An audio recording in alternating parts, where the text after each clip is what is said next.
Well, thank you, Leah, for joining us. We do have Leah Pritchett. Leah started the season with Bob Vandergrift Racing.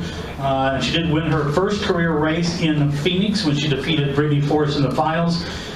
So a high moment and then a low moment was recently Bob Vandergrift made the announcement to retire effective immediately, which left Leah Pritchett and Dave Conley looking for rides for the remainder of the season. She has teamed this weekend in a car owned by the Lagana family to compete out here this weekend. And Leah, just kind of bring us up to speed on where you are for this weekend, and then where you guys are kind of going forward. Sure, absolutely. I wish I could say where we guys are, but or where you are, where anybody is. Yes, up to speed, of course. First off, I want to say very fortunate to be able to come back and not skip a beat, not skip a race, but it's not from the lack of effort and people that have been supportive behind me. So I'm here this weekend racing the Fire Aid dragster for the Lagana family with support by Bonfont Friction and Aerodyne Composite Group. So how that came about, of course, we are a big community here, but a small family in drag racing, and it's still hard to wrap my head around, but being able to put some B2B deals together, and there's more to sponsorship than just, logos on the race car and advertising. They're real partners, and I'm a real partner with my sponsors in regards to finding new business for them and growing their business. And within less than a week, was able to put together the necessary resources with my partners to be able to come out here and run this race. And that's what my short-term goal has been. And now that we're here, and I'm literally on the phone working on Houston right now, and that would not be with the Lagana family because we came down from Indy and didn't have quite enough. We weren't prepared for that. I'm not sure who it would really be, because it's all about the funding at that point. So I guess up to speed, you're going to be up to speed as much as I'm up to speed with myself of what's going on. I don't have anything, ready to put out that, yes, I'm going to be in a car for the rest of the season, and I don't have anything to say I'm going to be in a car even for Houston, and I am probably going to have to skip a lot of races. At the end of the day, this sport is growing substantially, and that's in large part to everyone here from a media standpoint, our fans, and what we've done on Fox. And unfortunately, that's not quite enough just because of this timetable to get me, or for at least my efforts alone, to get me into a seat. So there's opportunities, I guess, from an up-to-speed standpoint. Dope Racing, who I raced for last year, has a fully competitive car ready to go, ready to compete. It's in Ohio, just needs the funding, and that's what I'm working on. Don Schumacher has a Ford Top Fuel dragster pretty much ready to go. I know that trailer gets delivered next week, needs the funding. I'm sure that there's a lot of cars out there to race, and I think the biggest misconception is that I have the partners, and I can just take some funds and go insert them somewhere else into another team, and those funds are unavailable to me at this moment, and so that's why I'm in the situation that I'm in, and of course always looking for new partners and to be able to. Man, I had my eyes set on the top 10 and Tracks Shootout and championship, and my eyes are still set there, but the struggle is harder than I ever thought it would be, from being at such a high pinnacle of a point. And I just have to say that the biggest letdown, of course, is not being able to finish what we had started with our group of people, just because I felt so just awesome with Mike Guger and Joe Barlam and our entire team. And so I'm not going through this alone. And Dave Connolly is doing his thing, but on a more day-to-day basis, like an hourly basis, where between Mike, Joe, and I, we're trying to keep our people together and help each other out and find opportunities, and that's where I'm at. But what's most important is that this weekend I'm here and I'm racing, and I'm in a very competitive car that freaking beat me first round at Gainesville. So, and it got down the track every single time. It's consistent, and it runs well, and I know that we're going to be able to turn up the wick a little bit this weekend with me behind the wheel. I'm a little bit lighter than the previous drivers, and as soon as we get done with this, we're going to go figure out how much lighter. And I said last week, or after Phoenix, one round at a time to win a race, and then in this big scheme of things, it's for me now, it's one round at a time when I get to the race, and it's one race at a time now for me to extend it. But I have to be totally honest, I personally cannot continue to do one race deal for the next 19 races. So my efforts are in finding a partnership and sponsors that are going to be able to come on board with me to be able to ride this ride out and go for the ultimate goal of a championship. Like, I'm not giving up, and my current partners aren't giving up, but ultimately there's no two ways about it. You have to have more. Sorry, that was long. First up, we do have Bobby Bennett. Bobby, you can ask a question. Leah, this sport is an out of sight, out of mind kind of thing. While you're out there beating the bushes trying to find that sponsorship, what do you plan to do to make sure you stay in sight and not out of mind? I guess I haven't given that an exact plan, but engagement with my followers and what we're doing is important. Attending the races, even though I'm not scheduled, or now I'm no longer entered for Houston, I do get to be a part of the NHRA Shell event because Shell and Quaker State are still supporters of me, and we're trying to figure out a way to get back in the program. So I get to be a part of that event, and of course I post all over about it and going to other races. Now, I don't know. I don't know how to totally answer that question, except this drag racing, NHRA drag racing is my life, and trust me, I'm not going anywhere. You might get sick of seeing me or some of my posts, but how to stay relevant is you don't have to really have a plan for it. You plan your work and work your plan, and it'll play out for you. Marty. What is it like to win your first Top Fuel race, the high of highs, and then get that phone call that you're no longer running? They say that, what doesn't kill you makes you stronger, and God only gives you obstacles in life that He knows that you can overachieve, and that you can overcome. And that's kind of the mentality that I've had. I worked hard in the off season and from a mental preparation standpoint, getting prepared for these number of races and knowing that there's going to be some hardships and it's time to alpha up and get ready for something that you've never done before. And I didn't know that this is what that meant. I'm going to strengthen you up for something that you've never had to experience before. Going back to, it's not like I just did it, I'm going through this by myself. Being at the shop every day and having a common goal with my Quaker State team and those guys, that makes it better. But I said I was going to be real all along the way through these highs and lows, and I am. So it gets to me, but the moment that I start to get sad or go really upset and frustrated at a situation of just when you think you have your dream, just when everything you've ever worked for in your entire life isn't there anymore, and you're like, well, pity party's not going to get you to the next step. Strap up and make those phone calls and think about incremental buy values for your partners and how to increase it and keep going. No one's going to do it for me. I have a lot of people that are helping me. So that mentality is what keeps me going, and that's that high, that's that low. That's one thing that maybe a lot of people don't realize about you, is that you are very astute from the business end. We talked, I don't know how many years ago, over lunch, and talked about Joyce Julius numbers and and TV values and stuff like that. And I guess that right now, right at this particular point, that really comes into play for you in being able to use that knowledge to your advantage.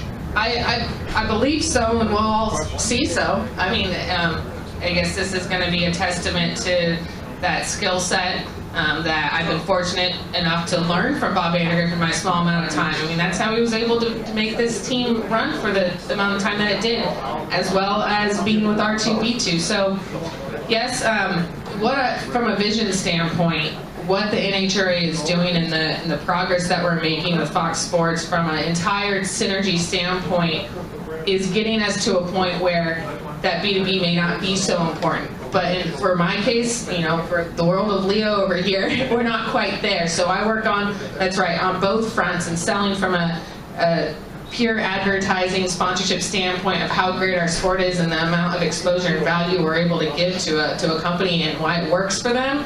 But for me, I have to find other avenues to make this a valid media buy for them. And that's, both of those are going in that direction. And I'm a firm believer. The reason I work so hard is because this sport is going somewhere, and it's going up, and it's going up fast. And working hard to stay a part of that, excuse me, and help it be in that way. So I don't know how big my bandwidth is, but sometimes I feel like it's maxed out. But we're here now. David? Hi, Leah. I just wanted to ask you, what was your first impression of the full wide format, and kind of like what do you like about it? What don't you like about it? My first impression was 4 years ago, and I was excited to do it. I mean, I was running a part-time schedule, so I was excited just to be racing the race altogether. But I like it. I don't love it. I don't totally not like it. I think from a actual racing standpoint, race car standpoint, you have a longer run time, which means you're going to run a little bit more fuel.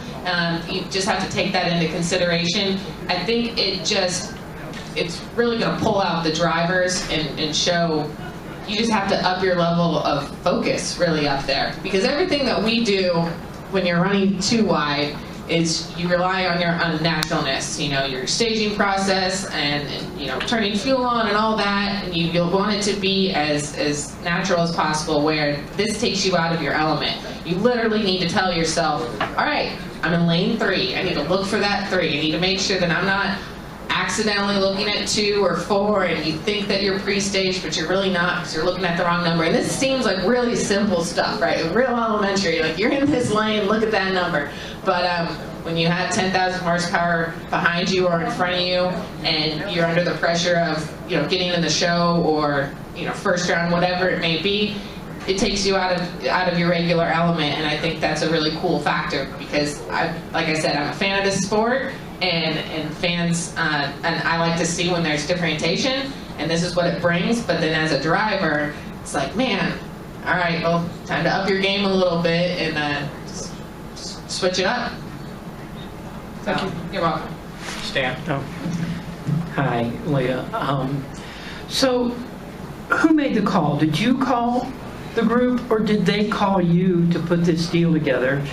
And if you'd have been given the option between, okay, we'll either go to zMAX or we'll go to Houston, is zMAX exactly what you would have said? Yes, that's where we're going. Well, how this played out was, when we got the call on Monday that our team was no longer going to be operating a BBR, like in Brownsburg, it's a frenzy. And my husband and I, we're friends with the Laganas. Bobby Laganas, the co-crew chief on the Capco car, who my husband works for. And Don Lagana, actually, to be totally honest, stays with us in our house about 6 months a year when he's working on this car. So we're a very tight-knit group. And they said, this is Bobby talking in the Torrance shop and going, Dom's going to Charlotte. We're going to Charlotte. Leah, if Leah can come up with the resources, then she'll be able to drive this car. So, instantly I start searching and working deals and making it happen. And it wasn't until after the weekend that I finally had got, all my ducks lined up in a row to be able to tell them, yes, I've got this, let's go. And so it's, I felt terrible, like, Dom as a friend, I'm like, man, I'm kicking you out of your own seat.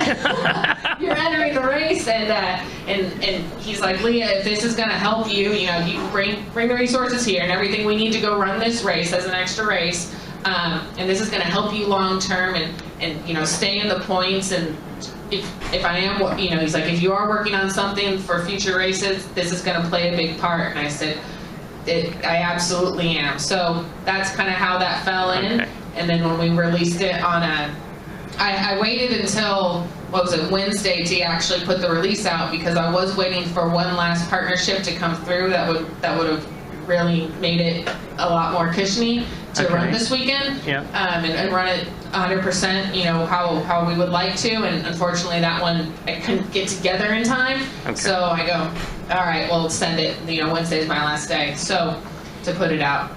So juggling all the all the PR and the releases and the components to put it together along with the race car is where time spent and mental spent is. So are you in fact close to putting the future together? I don't think any no. Or don't brag about it, right? No, no. Am I close to putting the future together? My immediate future for Houston is, as of a couple hours potential, I can say. I still need a couple more days until Monday to enter and tidy up some stuff. Now after that, it's not near as promising in the sense of funding and partnerships. So no, I don't have an answer for you. Thank you. You're welcome. Jeff Williams. Hey, Leah. Hi. 2 questions. One is the team closing, did you have an inkling about it or were you blindsided? And the second one is, if you had funding and they wanted you to run a different class, would you consider going to a different class? Sure, thank you. We all kind of, I think just the team as a whole, we all knew when Josh Comstock's passing happened just over a month ago that would potentially cause, issues because there was so much funding created by B2B by Bob that not only funded Dave's car, but it had a large, a large positive impact on my car. But, however, there was long-term commitments there, and so we were told that we would be fine, and especially Dave's car be fine until the end of 2017. We thought there'd be a little bit of ripple here and there, but I do have to say when 9 a.m. came on Monday morning and that conference call happened, I didn't think it would be to that extent whatsoever. So I don't like to use not blindsided as a word, because I know in my heart and my daily works with Bob how hard he tried and the deals we tried to sew up to be able to keep what was going on, but nobody was really fully in the loop, and Bob tried as hard as he could for as long as he could. So to answer your second question of if I would drive in another category, absolutely. It's kind of been my MO all the way to Top Fuel, between nostalgia funny cars and pro mods and funny car and Top Fuel. So I think the only thing really I haven't driven in a professional category would be bike and pro stock, and talk about a new learning curve, but that's that's I would entertain anything, but I'm not blind to the fact that these opportunities out here don't come cheap, and they're not free, and they take money. And when I find the right partners and the right companies that want to back and go race with me, my focus at the current moment is Top Fuel. Thank you. Thank you. Jeff Zell from WCCP Charlotte. Do you think through this whole process and all this adversity, you think being a female driver has helped or hurt you in trying to get these type of sponsorships and keep your career going on a weekly basis? As in the exact immediate, like the current adversity, or like the current, long-term? what you're going through right now. I would say, to be totally honest, I would say probably a positive thing. From all I see is what's on my phone and what I look at and the deals that I'm going through. I would say positive, but I don't think either way. If this happened to anyone else that was out there, I'm sure a lot of people would rally and want to see them here on the track. More than anything, I think what's been more positive is the fact that Brittany and I have won races most recently, and being the females to do so has really elevated the level of importance and competitiveness as a female. And so taking one off the table, and that being me, it's more than just, oh, there's one less female that's out here. There's one less badass racer that's with a competitive car that's making our sport what it is. So with me being knocked down at this kind of moment in time, being a female, I do think it helps, but that's because being a female in this sport and what we've been able to do in these last couple months has been so significant. Perfect. Great. Thank you very much for joining us, Leah.